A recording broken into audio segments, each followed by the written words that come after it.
સંભળાતો બેન, શું કહો? કહું પછી કેમેરા બંધ કરો, કેમેરા બંધ કરો. નમસ્કાર, આપ જોઈ રહ્યા છો યુટીસી ન્યૂઝ. વડોદરા મહાનગરપાલિકા સંચાલિત બાળ મેળામાં મેયર જ મોડા આવ્યા. મેયર મોડા આવવાના કારણે બાળકો સહિત જેટલા પણ અતિથિઓ હતા તેઓ ઇંતજાર કરતા રહ્યા. વડોદરાના મેયર પિંકીબેન સોની આજે 2 કલાક મોડા આવ્યા.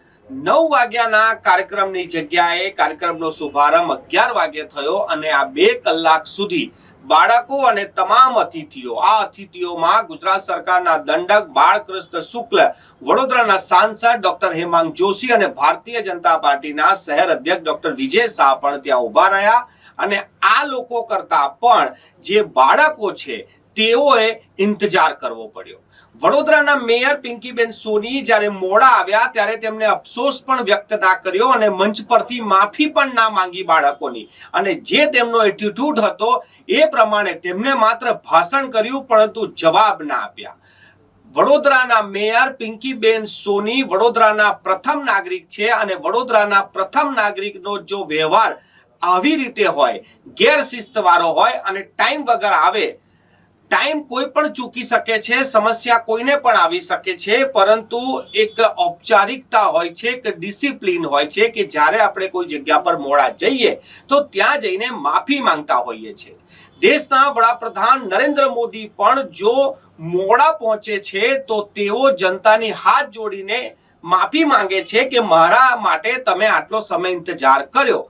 પણ વડોદરાના મેયરે આજે બાળકો પાસે મોડા આવવાનું ના કારણ બતાવ્યું કે ના માફી માંગી. વડોદરાના રાજકારણમાં જે રીતે ખેંચતાણ ચાલી રહી છે અને જે રીતે એકબીજાને કાપવા અને પાડવાની વાતો થઈ રહી છે એનું જ આ પરિણામ હોઈ શકે છે કે વડોદરાના મેયર આજે જ્યારે મોડા આવ્યા ત્યારે અંદરો અંદર એક નવી ચર્ચા શરૂ થઈ ગઈ કે શું વડોદરાના મેયર પણ હવે નારાજ છે. નારાજ થવાનું કારણ તેમની પાસે કશું હોય જ નહીં, કેમ કે વડોદરાનું આ જે બાળ મેળો છે આ વડોદરા મહાનગરપાલિકા સંચાલિત જ છે. એટલે આ વડોદરા મહાનગરપાલિકા દ્વારા જ આયોજન કરવામાં આવે છે અને મુખ્ય અતિથિ ડોક્ટર પિંકીબેન સોની હોય છે. અને વડોદરાના મેયર જ જો મોડા આવે અને મોડા આવ્યા બાદ બાળકો પાસે એક માફી પણ ના માંગે અને તેમને કારણ પણ ના બતાવે તો આ કેટલું શોકિંગ કહેવાય. વડોદરાના મેયર જો આવી રીતે મોડા આવે તો આ જે બાળકો છે એ આજના દિવસે આ બાળ મેળામાં શું શીખીને જશે? કાલ ઉઠીને આ બાળકોમાં પણ ડિસિપ્લિન નહીં આવે, બાળકો પણ શાળાએ મોડા આવશે અને કારણ પણ નહીં બતાવે. વડોદરાના મેયર પિંકીબેન સોનીએ અન્ય અતિથિઓની જેમ જો સમયસર આવ્યા હોત તો આજે આ બાળકોને 2 કલાકનો ઇંતજાર ના કરવો પડત. જે રીતે વડોદરા મહાનગરપાલિકાના કોઈ પણ કાર્યક્રમ હોય એ બિલકુલ સમય પર થાય છે. આ એક ખાસિયત છે કે મહાનગરપાલિકાનો જો કોઈ કાર્યક્રમ હોય એ બિલકુલ ઘડિયાળના ટકોરે થતો હોય છે. તો આજનો આ કાર્યક્રમ કેમ મોડો પડ્યો, પિંકીબેન સોની 2 કલાક મોડા કેમ આવ્યા, ક્યાં હતા, આ તમામ જવાબો તેમને ચોક્કસથી આપવા જોઈએ.